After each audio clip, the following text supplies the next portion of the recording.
Assalamualaikum warahmatullahi wabarakatuh. Halo sobat semua, selamat berjumpa kembali di channel kami, Pecinta Horor.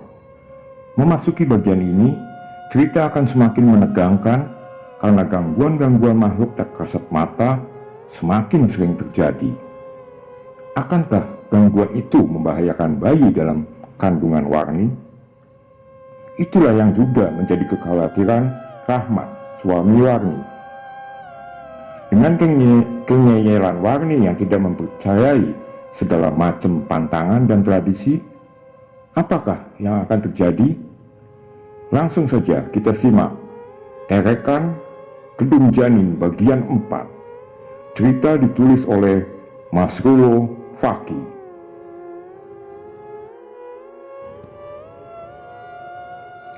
Ayo dek, kita pulang. Rahmat yang sudah ketakutan tanpa menunggu jawaban langsung mencengkram lengan Warni serta membawanya melangkah meninggalkan tempat itu.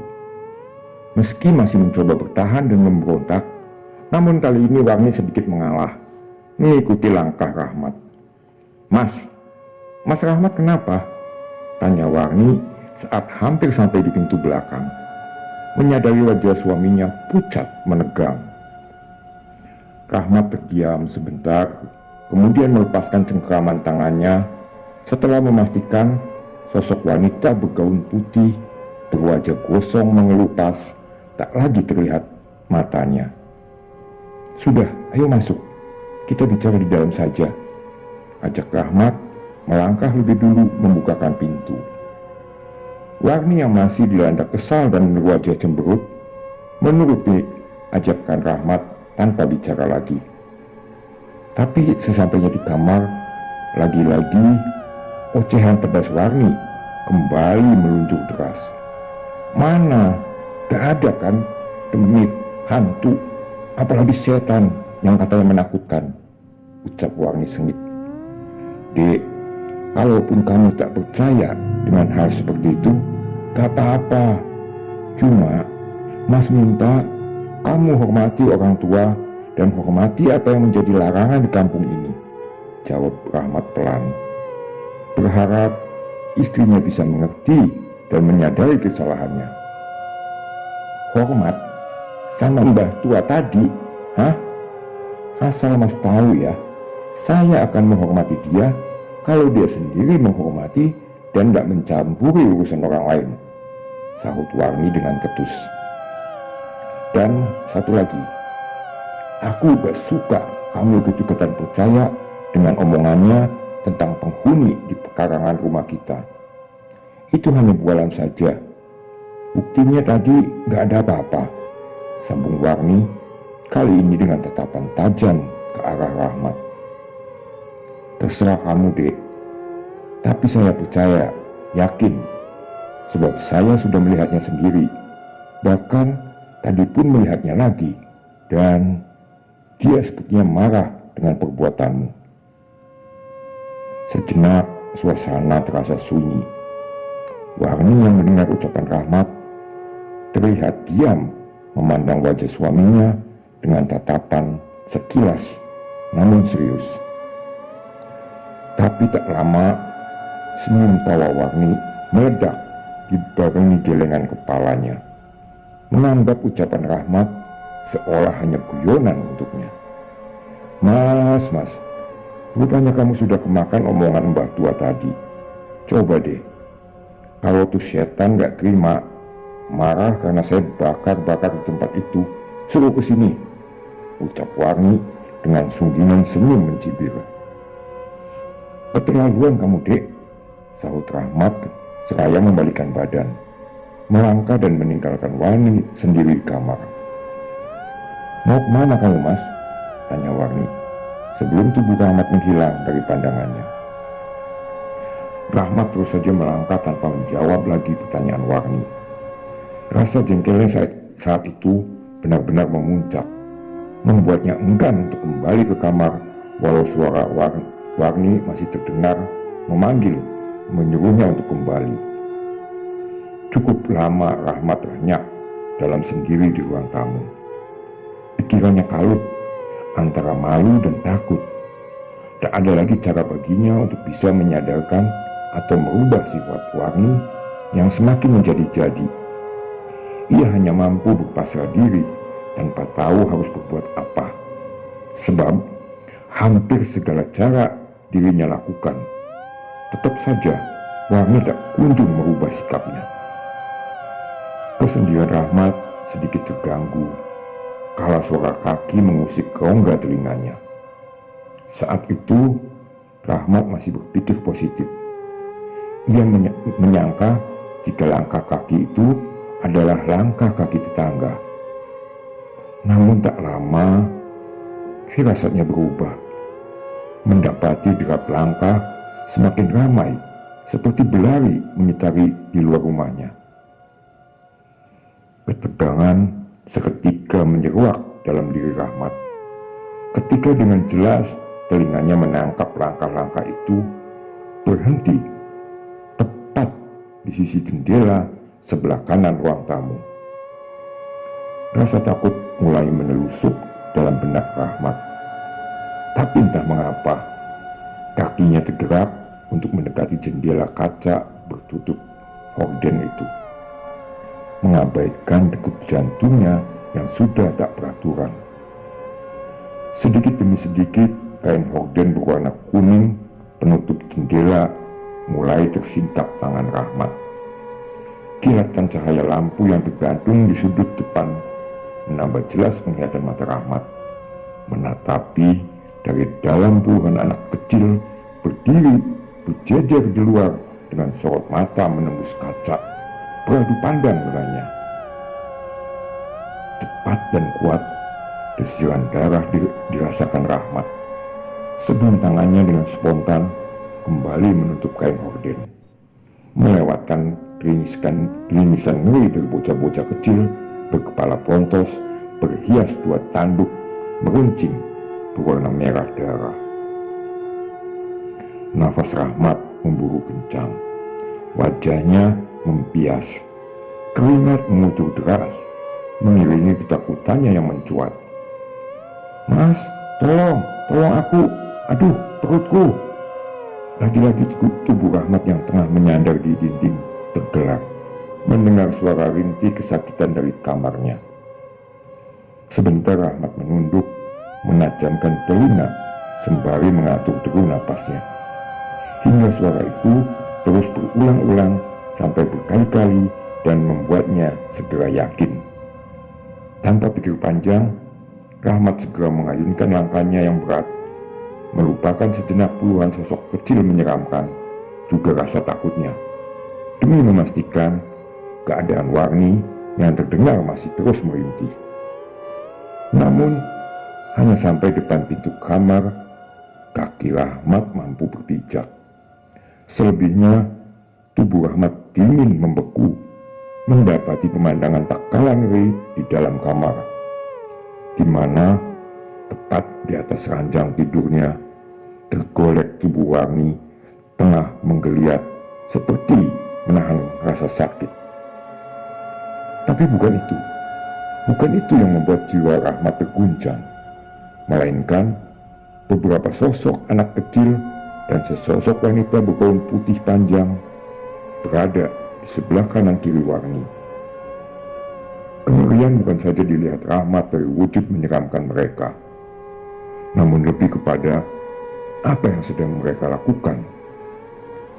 Darah 4 sosok anak kecil penuh lendir dan sosok wanita berkulit mengelupas itu, Rahmat saksikan dengan jelas tengah menjilati darah yang mengalir dari kedua kaki Warni.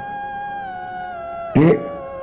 Tanpa sadar, bibir Rahmat berucap memanggil, membuat sosok-sosok itu terhenti menikmati tetesan darah dari kaki Warni dan beralih menatap dirinya dengan sorot mata nyalang bersama seringayan sinis keluar dari sudut bibir mereka yang berlumuran darah. Sedang Warni masih terus merintih dan berintih menahan rasa sakit yang menendera perutnya. Tanpa menyadari serta melihat 4 sosok anak kecil di sisi kanan kiri bersama 1 sosok wanita berwajah lembek menebar bau anyir menyengat. Dengan rambut panjangnya dibiarkan terjuntai hingga menyentuh lantai kamar.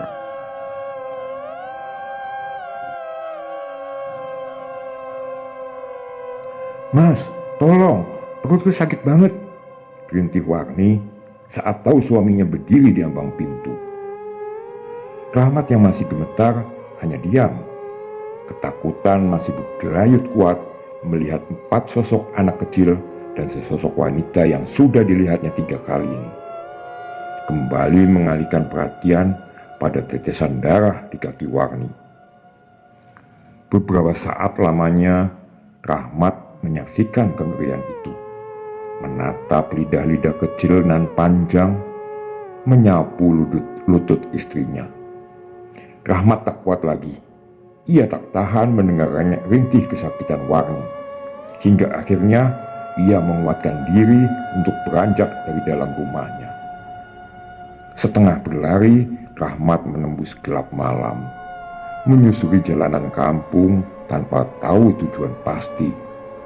Sepi, sunyi, sepanjang ia melewati rumah-rumah warga dan beberapa simpang.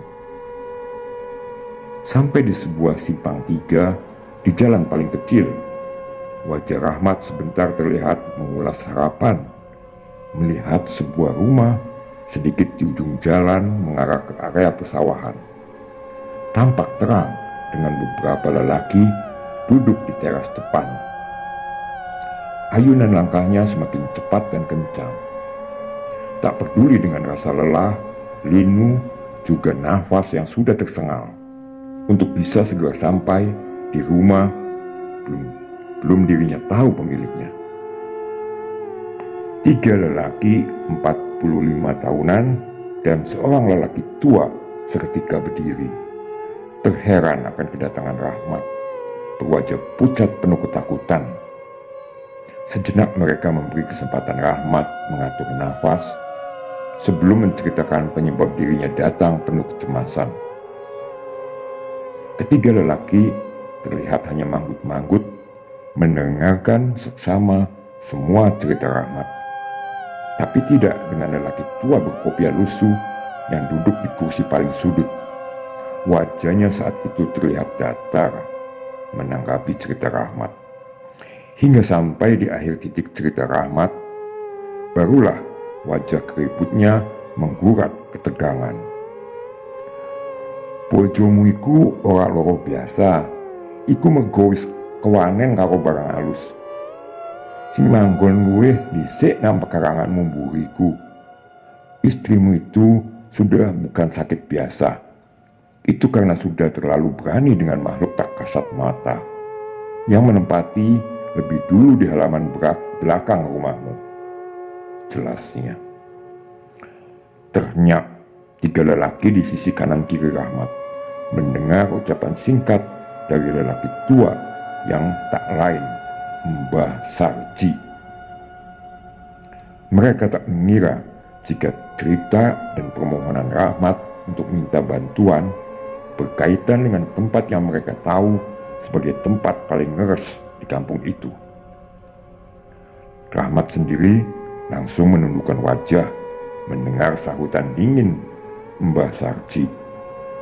Mengingat perlakuan dan kata-kata Warni pada Mbak Sarji sore tadi membuatnya merasa malu. "Wis ayo mangkat, tulungi bojomu. Gak perlu nyeluk bidan po dokter, percuma. Sudah, ayo berangkat. Tolong istrimu, tidak perlu manggil bidan atau dokter, percuma," ajak Mbak Sarji, seolah tahu pikiran dan perasaan Rahmat. 3 kendaraan roda 2 sedikit tua saat itu juga melaju beriringan ke rumah Rahmat. Tak sampai 15 menit, mereka tiba di halaman dan langsung merangsek ke dalam menyusul Rahmat yang lebih dulu masuk. Hawa anyep langsung dirasa menyusup kulit mereka saat berada di ambang pintu kamar Rahmat, di mana di dalam kamar itu tubuh Warni tergolek diam di atas kasur. Matanya terpejam, nafasnya mendayu berirama Tak ada rintihan, tak ada tangisan, membuat tiga lelaki yang mengikuti Mbak Sarji dan Rahmat saling pandang. Sedang Rahmat sendiri yang berdiri di samping ranjang sekilas terkesiap melihat satu keanehan. Jelas-jelas tadinya ia melihat tetesan darah di kedua kaki Warni. Menjadi santapan lidah 4 sosok anak kecil serta seorang wanita berwajah gosong mengelupas. Tapi saat itu tiba-tiba hilang, tak berbekas. Tak ada lagi tetesan darah, tak ada bau anyir menyengat. Yang ada hanya tubuh Warni tertutupi selimut berbulu lembut dengan motif bunga, tak sadarkan diri. Sampean metu disik, aku tak omong-omong karo Mas Rahmat. Kalian keluar dulu, saya mau berbicara dengan Mas Rahmat. Perintah Mbak Sarji tiba-tiba pada 3 lelaki yang masih berada di dalam kamar yang sedang dilanda rasa heran. Ngerti opo sing wis kedaden nang bojomu karo kandungane? Tahu apa yang sudah terjadi pada istrimu dan kandungannya? Ucap Mbak Sarji setelah kepergian 3 lelaki pengiringnya. Sebentar Rahmat menatap Mbak Sarji penuh kesungguhan. Sebelum kembali beralih menatap Warni yang masih terpejam. Dan tak lama, gelengan pelan kepalanya menjadi jawaban atas pertanyaan Mbak Sarji. Getih lan bocah-bocah cilik sing awakmu delok mau, iku tondo bojomu wis kena langon. Dara dan anak-anak kecil yang kamu lihat tadi, itu tanda istrimu sudah terkena langon. Ucap Mbak Sarji mengawali penjelasannya. Langon? Apa itu Mbah? Langon? Apa itu Mbah? Sahut Rahmat penasaran. Kandungan sing kelebu roh nyasar wadahe bocah-bocah terekan. Lan bakal jikok calon bocah sing dikandung sakdurunge babaran. Kandungan yang kemasukan roh nyasar ke wadah anak-anak terekan dan akan mengambil calon anak yang dikandung sebelum waktu kelahiran. Jawab Mbak Sarji pelan di sela-sela tarikan napasnya. Namun sampai selesai penjelasan Mbak Sarji di titik itu, Rahmat masih terlihat bingung dan belum sepenuhnya mengerti. Sepurone Mbah, tasih bingung kalau Mbah. Maaf Mbah, masih bingung saya Mbah, sahut Rahmat kembali dengan siratan penuh tanda tanya. Terekan iku calon bocah sing metu kepeksa saka darbu peteng. Durung klepon roh, sukmo, nanging wis duweni wadah. Lan mergo sing ngalami iku ra tanggap, dianggep barang sepele, ra diurus. Akhirnya dadi wadale jin. Roh-roh kesasar tanpa wadah. Bentuk dadi koyo bocah-bocah sing awakmu delok mau. Terekan itu calon anak yang keluar terpaksa dari rahim. Belum kemasukan roh, sukma, namun sudah mempunyai tempat. Dan karena yang mengalami itu tidak mengerti, dianggap masalah sepele, tak diurus. Akhirnya jadi sasaran tempat kasab jin, roh-roh kesasar tanpa mempunyai tempat, membentuk seperti wujud anak-anak yang kamu lihat tadi. Kali ini Rahmat tertegun, seperti memahami maksud penjelasan Mbak Sarji. Membuatnya kembali membayangkan puluhan sosok kecil bertanduk dan 4 sosok anak kecil berlendir merah yang dirinya lihat beberapa saat lalu. Terus, kepripun nasib bojoku niki Mbah? Terus, bagaimana nasib istriku ini Mbah? Rahmat yang mendadak teringat akan Warni kembali bertanya. Menahan rasa cemas dengan nasib istrinya saat itu.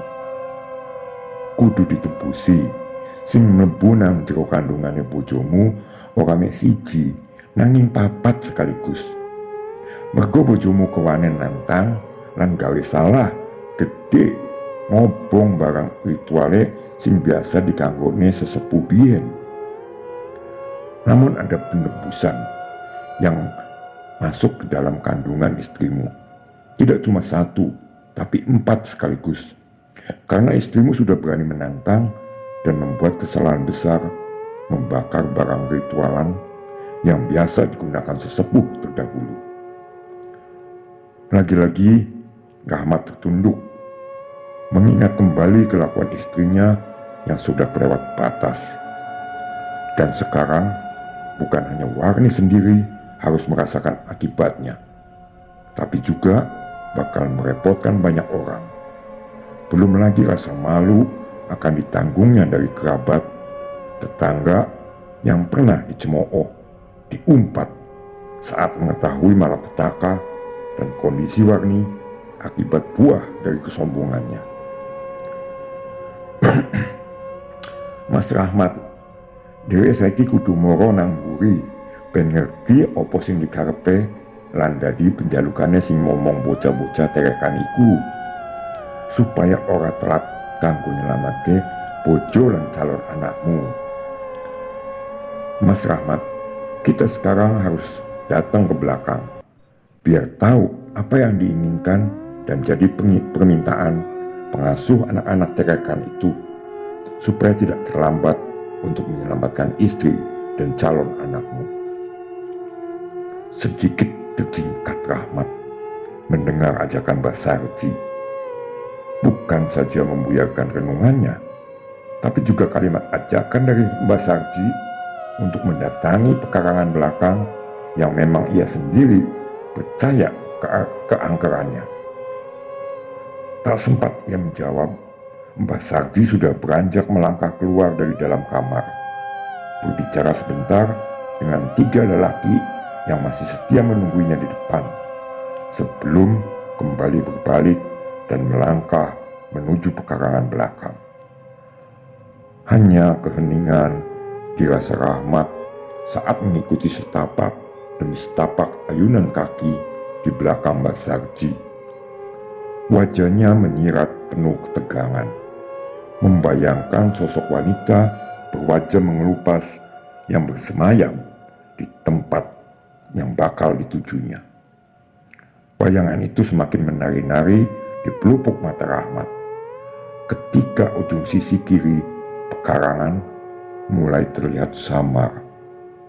Jiwanya seketika bergejolak, tubuhnya membias, mendapati hawa sangat dingin dan lembab setelah melewati beberapa langkah jembatan papan pendek sungai kecil yang digunakan sebagai pembuangan air dari sumur dan dapur. Padahal Rahmat tahu dan yakin betul jika saat itu malam belum masuk waktu dini hari. Awakmu tunggunen kene, ojo lunga saka kene, sadurunge aku ngadek.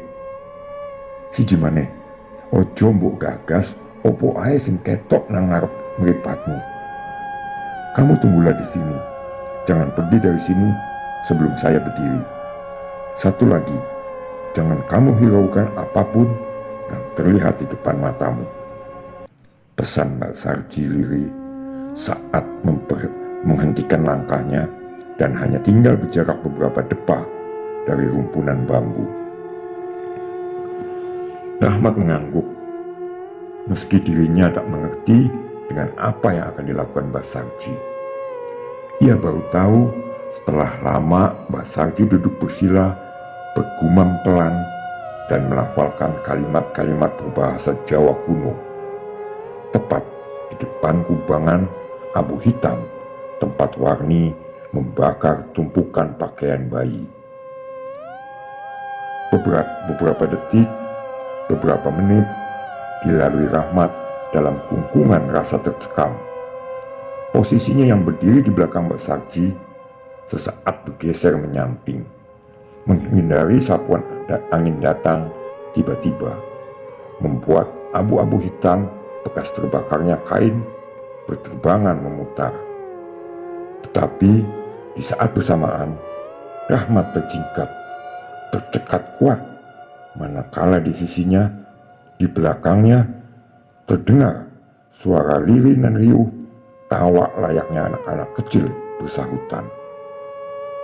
Belum sempat Rahmat memalingkan wajah, lagi-lagi satu hembusan angin beraroma wangi bunga Kamboja menerpanya, membuat matanya terpejam sebentar sebelum kembali terbuka, mendapati sesosok wanita bergaun putih panjang sudah berdiri di hadapannya. Tak ada lagi yang bisa diperbuat Rahmat saat itu. Ingin rasanya ia lari meninggalkan tempat itu, namun kakinya seolah terpaku, berat, tanpa bisa dirinya gerakan. Detik selanjutnya, Rahmat benar-benar merasakan arti dari puncak sebuah ketakutan. Ia tak lagi merasakan desiran darah mengalir dari tubuhnya, tak lagi merasakan detak jantungnya. Seolah semua lenyap, sirna, terhempas ke dalam suasana yang baru sekali ini ia alami dalam hidupnya. Ketakutan Rahmat tak terjeda sedikit pun.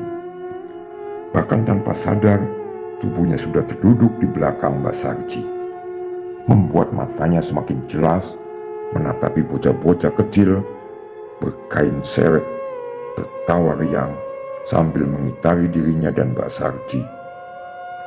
Rahmat mencoba untuk memejamkan matanya, menghindari tatapan nyalang dari sosok wanita berkulit mengelupas dan berlendir. Namun sayang, kelopak matanya dirasa seperti anggota tubuh lainnya, kaku dan berat, membuatnya mau tak mau makhluk yang ada di tempat itu hingga beberapa lamanya. Plak! Satu kelegaan sebentar menggurat di wajah Rahmat ketika sebuah tamparan sedikit keras dari Mbak Sarji mendarat di keningnya. Sebab di saat bersamaan mata Rahmat tak lagi melihat sosok mengerikan dari bocah-bocah kecil maupun wanita berkulit mengelupas. "Wis rampung, ayo mulai. Sudah selesai, ayo pulang." Rahmat belum mampu menjawab. Ia hanya menuruti tangan Mbak Sarji yang menarik dan memapahnya berjalan meninggalkan tempat itu. Baru setelah sampai di dalam rumah dan menghabiskan segelas air putih pemberian Mbak Sarji, sedikit demi sedikit kesadaran Rahmat pulih sedia kala. "Lumayan kuat mentalmu, Mas Rahmat. Iso ora pingsan dirubung barang alus koyo ngono mau. Lumayan kuat mentalmu, Mas Rahmat. Bisa tidak pingsan dikerumuni makhluk halus seperti itu tadi," ucap Mbak Sarji di sela-sela hempasan asap rokok kretek yang baru dinyalakan dan terselip di bibir coklatnya. "Terus piye bojoku sak kandungannya, Mbah? Terus bagaimana istri sak kandungannya, Mbah?" tanya Rahmat, tersadar akan tujuan utama dirinya mengikuti Mbak Sarji. "Sarate rodo apot, Mas. Awakmu kudu ragat lumayan akeh supaya bocah cerekan papat sing nang jero kandungane bojomu gelem metu lan calon anakmu iso slamet. Syaratnya sedikit berat, Mas. Kamu harus keluar biaya lumayan banyak supaya bocah cerekan yang ada di dalam kandungan istrimu mau keluar dan calon anakmu bisa selamat," sahut Mbak Sarji menjelaskan. "Kau popo, Mbah, piro ae tak bayar, asal bojo lan calon anakku iso sehat, selamat."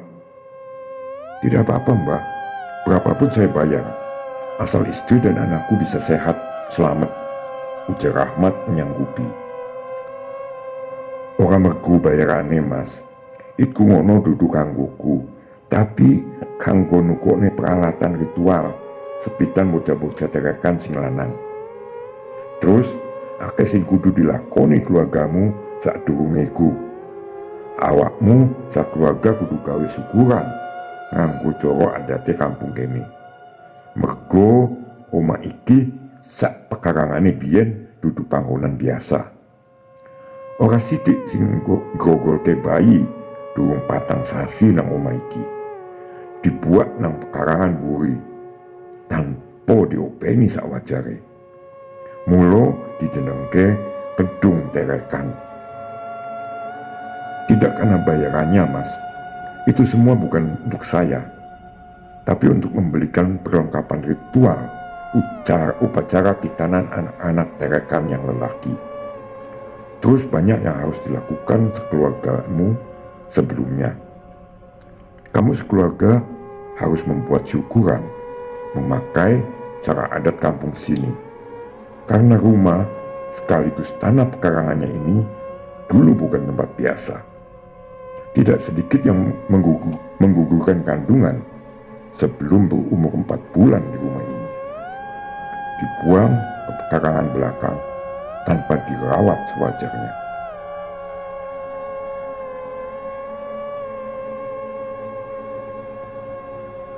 Ramai pagi itu suasana di kediaman Rahmat. Dirinya yang setuju dengan semua saran Mbak Sarji mengabari hampir seluruh keluarga besarnya dan juga mertuanya. Isak tangis sejenak menghiasi dalam rumah, terutama dari Mbok Ngah melihat Warni yang belum juga sadarkan diri. Namun itu tak lama, karena Rahmat sendiri segera menjelaskan maksud tujuannya mengumpulkan hampir seluruh keluarga. Tak ada penolakan dari pihak keluarga manapun saat Rahmat mengutarakan beberapa persyaratan dari Mbak Sarji demi menyelamatkan Warni dan calon anaknya. Bahkan beberapa dari saudaranya seketika itu bersama-sama membantu Rahmat mencari kelengkapan syarat guna sebuah ritual pembebasan jiwa Warni. Sedikit kesulitan saat itu mencari persyaratan tertentu yang dianggap paling vital. Namun beruntung, tak sampai sore hari semua yang dibutuhkan Mbak Sarji terpenuhi. Keramaian kembali terlihat di rumah Rahmat setelah jeda beberapa puluh menit dari suara adzan Isya berkumandang, tepatnya selepas melakukan satu kewajiban 4 rakaat bagi yang menjalankannya. Tak lama kemudian, lantunan bait-bait kalimat suci terdengar bergemuruh di dalam rumah Rahmat yang dibaca dari beberapa puluh lelaki tua dan muda dengan dipimpin seorang lelaki setengah baya bersorban. Tenang, meneduhkan suasana saat itu dalam rumah Rahmat. Namun hal sebaliknya justru terjadi di dalam sebuah kamar, di mana di atas ranjang bertilang kain lembut, sebujur tubuh Warni masih tergolek dan terpejam. Tak jauh dari ranjang, atau tepatnya di sisi sebelah kiri, seorang lelaki tua berkopiah lusuh tampak tengah duduk bersila menghadap 4 mangkok berisi bubur warna-warni, juga 4 buah kelapa hijau yang sudah terbuka di bagian atasnya. Bukan hanya itu, 4 butir telur juga terlihat menghias di tengah lingkaran aneka makanan tradisional yang disusun memutar, berlaman masing-masing selembar kain putih.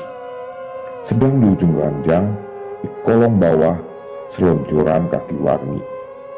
Teronggok cawan besar berisi darah merah kehitaman mengental dari seekor kambing berbulu hitam yang menjadi salah satu sarana bagi Mbak Sarji.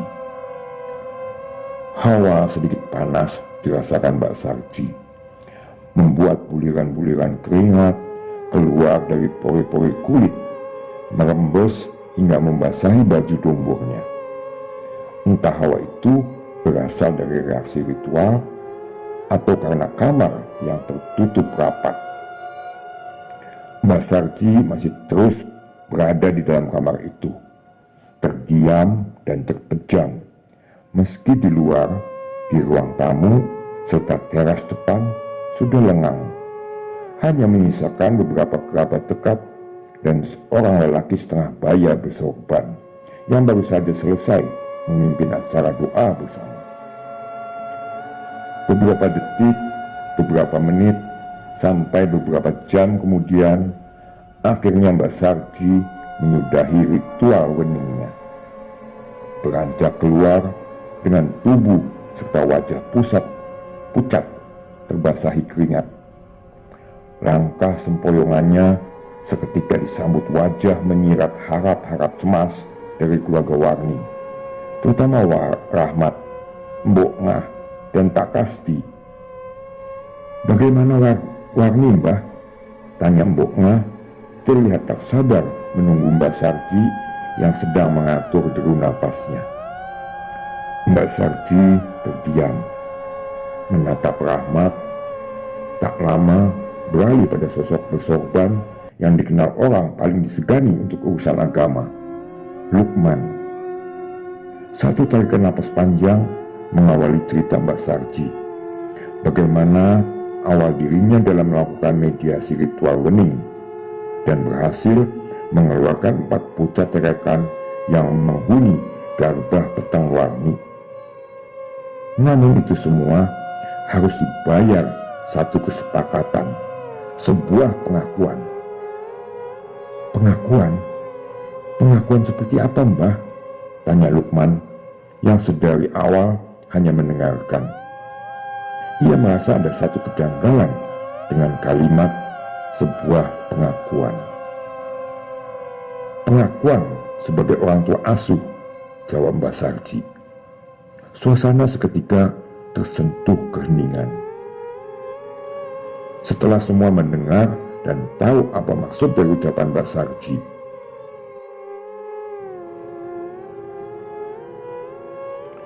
"Apa tak ada cara lain, Mbah? Takutnya Mbak Warni tetap tak percaya dengan semua ini," ujar Lukman, merasakan satu kekhawatiran. Mengingat Warni mempunyai jalan pikiran dan keyakinan berbeda daripada umumnya masyarakat setempat. Itulah yang menjadi tugas utama Mas Rahmat. Untuk cara lain, Mbak Sarji terdiam sejenak, seolah berpikir untuk menyambung ucapannya. Namun tak lama, bukan kata-kata yang keluar dari bibir sepuhnya, melainkan gelengan pelan kepala sebagai satu isyarat ketidakmampuan. "Tidak apa-apa, Mbah. Saya akan berusaha sekuat mungkin meyakinkan Warni. Mudah-mudahan setelah sadar dia bisa menyadari dan merubah kekeliruannya." Rahmat yang sudah merasa tak enak hati akhirnya membuka suara demi meyakinkan Mbak Sarji, Lukman, dan termasuk dirinya sendiri. Malam itu, setelah semuanya tak lagi bisa mencari cara lain, akhirnya menyepakati cara yang diambil Mbak Sarji. Tak kecuali Ustadz Lukman.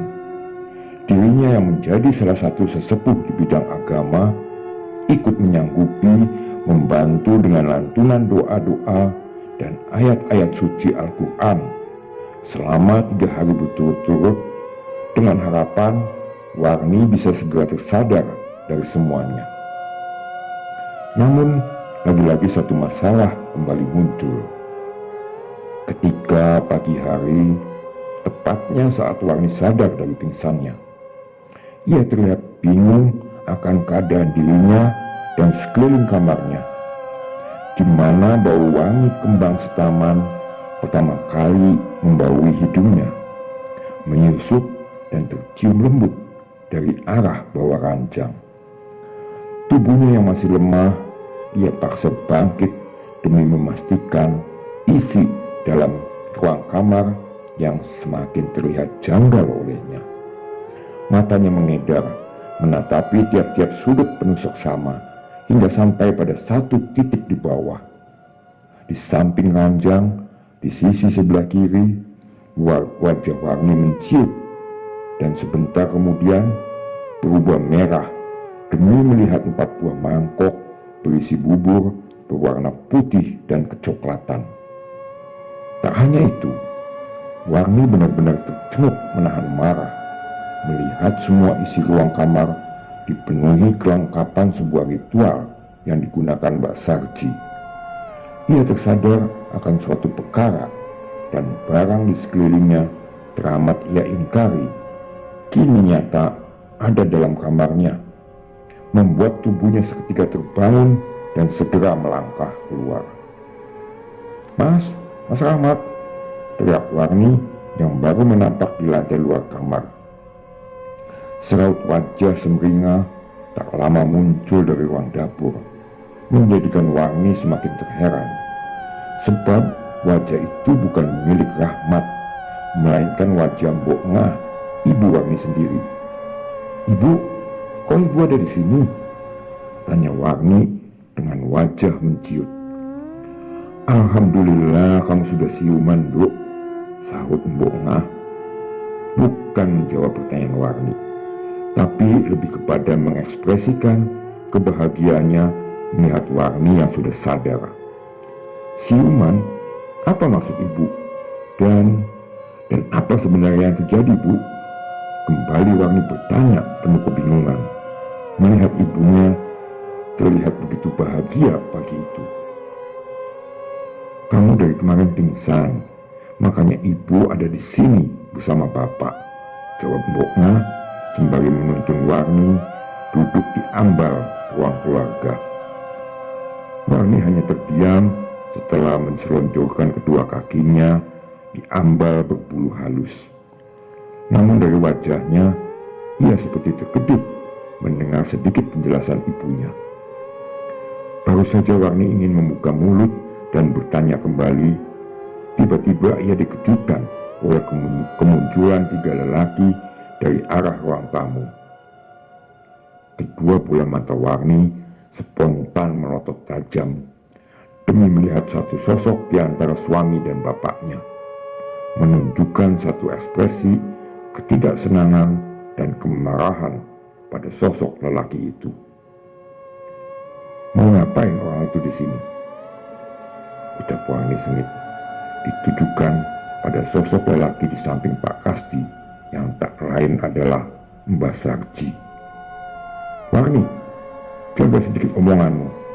Beliau Mbah Sarji yang sudah ikut andil menyelamatkanmu," sahut Pak Kasti dengan tegas, sedikit tertahan. Mendengar ucapan putrinya dirasa tak sopan pada Mbak Sarji.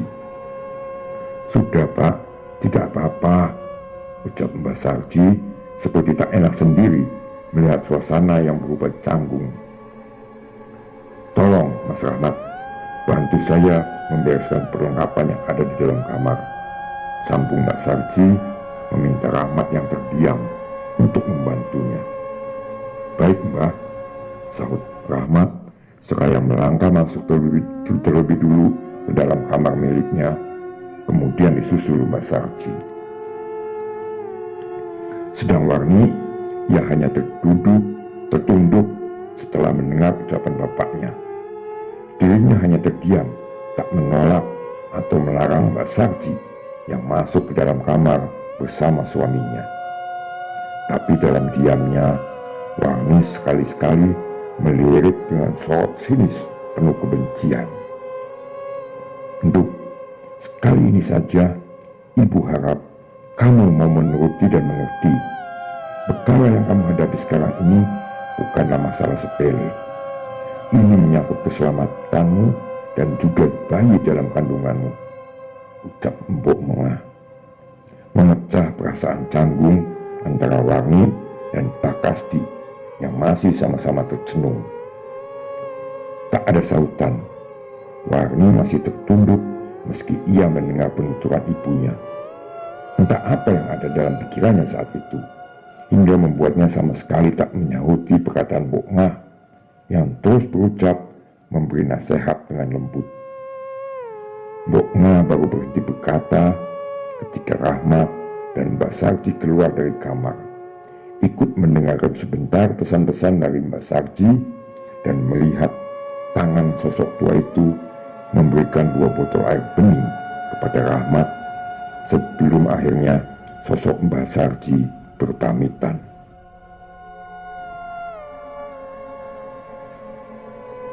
Dek, ini kamu minum separuh dan separuhnya lagi kamu usapkan pada kandunganmu, pinta Rahmat sembari menyodorkan salah satu botol berisi air sepeninggalan Mbah Sarji.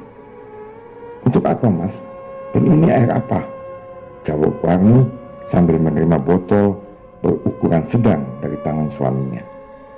Ini air sudah didoakan oleh Pak Lukman untuk memagari kamu dan bayi dalam kandunganmu, jawab Rahmat. Mas, aku ini cuma kecapean saja. Aku gak apa-apa. Mas lihat sendiri kan, kalau aku dan kandunganku baik-baik saja. Mending Mas Rahmat panggilkan bidan atau dokter kandungan saja, daripada harus percaya dengan yang beginian, apalagi sama Pak Tua tadi. Lagi-lagi Rahmat, Mbok Ngah, dan Pak Kasti dibuat tercengang dengan apa yang diucapkan Warni. Mereka terlihat saling pandang, tak menduga jika Warni belum juga tersadar setelah pingsan begitu lama akibat perbuatannya sendiri. Dek, aku mohon, sekali ini saja kamu mau mendengar dan mengesampingkan ketidakpercayaanmu terhadap hal mistis atau apapun. Ini kamu anggap saja air biasa dari seorang ustadz, ucap Rahmat pelan dan berharap Warni mau berubah pikiran. Mas, mendingan kamu antar saya ke bidan atau dokter sekarang. Biar sekalian tahu jenis kelamin anak kita. Bukan malah menyuruh saya buat minum dan percaya dengan akal-akalan orang itu. Sedikit tersenyum kali ini Warni menyahuti ucapan Rahmat. Namun senyum sebuah cibiran. Warni, kamu benar-benar kelewatan. Seharusnya kamu berterima kasih dengan Mbak Sarji dan Ustadz Lukman, bukan malah menyebut mereka seperti itu. Tegas lagi-lagi ucapan Pak Kasti yang sudah mulai geram dengan semua ucapan dan anggapan Warni. Bisa saja kan Pak, ini akal-akalannya Mbak Sarji yang masih tak terima dengan ucapan saya tempo hari. Malah saya merasa jika saya pingsan karena kecapean gara-gara adu mulut sama dia, sangka Warni juga dengan suara yang mulai meninggi. Cukup Warni, tak pantas kamu berucap dan berprasangka seperti itu. Pingsannya kamu itu gara-gara ulam sendiri yang lancang membakar barang sembarangan dan menantang penghuni alam lain di belakang rumah.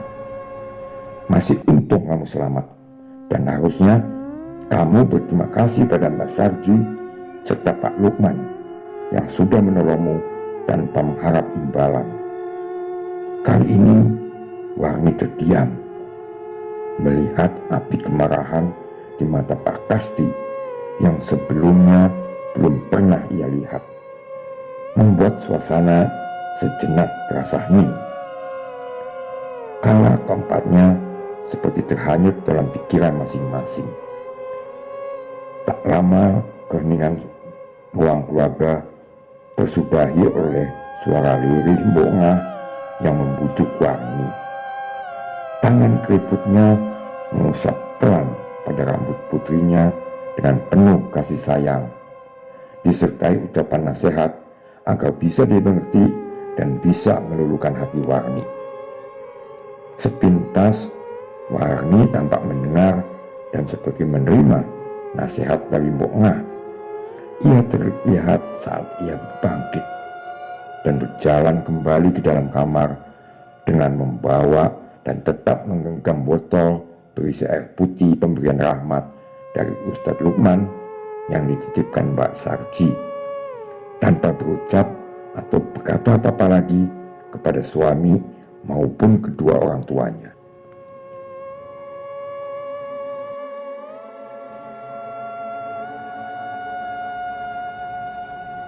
Setelah perdebatan pagi itu, Warni lebih banyak mengurung diri dalam kamar, tak menghiraukan kesibukan di dapur dari beberapa tetangga dan kerabat dekatnya, serta keluarga dari suaminya, dalam menyiapkan hidangan ala kadarnya untuk acara di malam hari. Ia bahkan mengajukan Mbak Sarji yang tiap malam selalu masuk ditemani Rahmat ke dalam kamar guna menyusun 4 mangkok berisi bubur dan 4 kelapa muda hijau tertumpang masing-masing sebuah telur di atasnya selama 3 hari berturut-turut. Tepat di hari keempat atau setelah Mbak Sarji dan Ustadz Lukman mengakhiri seluruh acara di rumah Rahmat, suasana di rumah Rahmat kembali sunyi. Mbok Ngah serta Pak Kasti juga sudah kembali pulang ke rumah mereka masing-masing. Pulang dengan membawa harapan, keselamatan, dan tak terulangnya kembali kejadian yang hampir merenggut nyawa putri serta calon cucu mereka selepas beberapa hari acara digelar. Kehidupan Warni dan Rahmat sementara waktu normal seperti sedia kala. Rahmat sendiri tak lagi merasakan hal ganjil atau sesuatu janggal dalam diri Warni, istri yang selalu menampik adanya hal gaib atau apapun.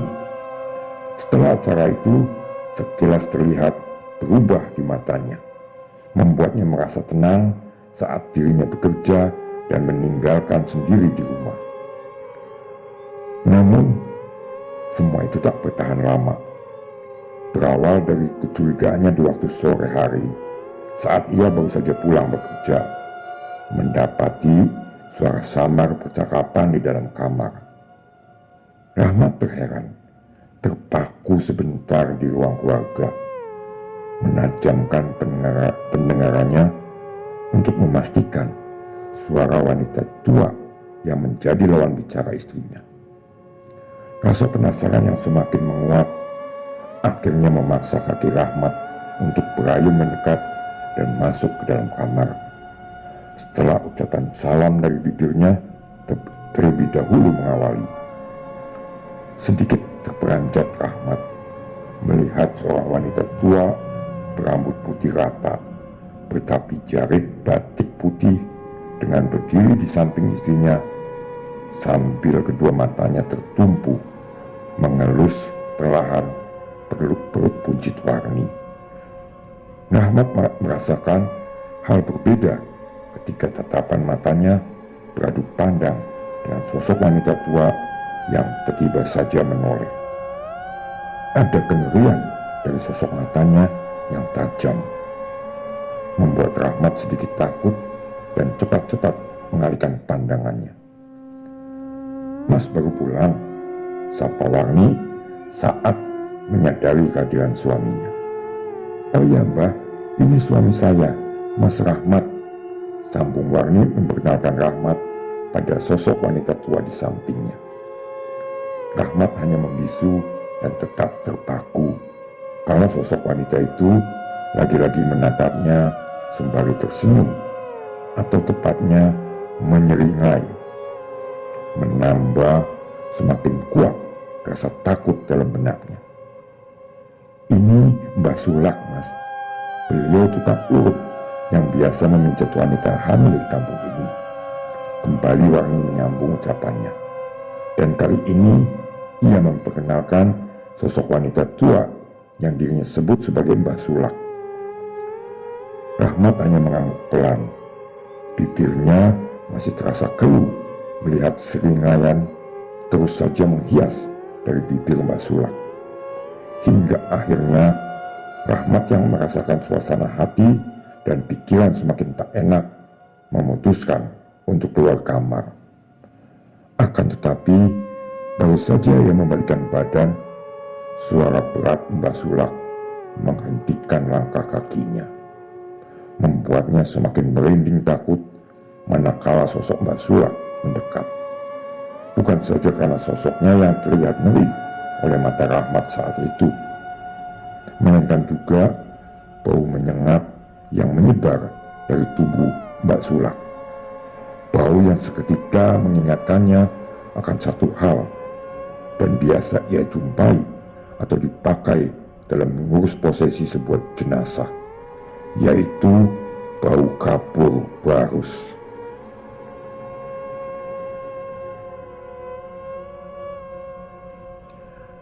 Nah, siapakah Mbak Sulak sebenarnya? Akan selamatkah Warni dari kandungannya? Sederet tanda tanya menghantui Rahmat dan tentu saja kita semua. Untuk itu, simak terus kelanjutan ceritanya hanya di channel ini ya. Ayo pastikan sobat sudah berlangganan secara gratis channel kami dengan mengklik tombol subscribe dan tombol loncengnya, agar sobat mendapat pemberitahuan secara langsung untuk cerita-cerita selanjutnya. Demikian cerita bagian keempat dari kisah Terekan Kedung Jani. Assalamualaikum warahmatullahi wabarakatuh. Sampai berjumpa di cerita selanjutnya.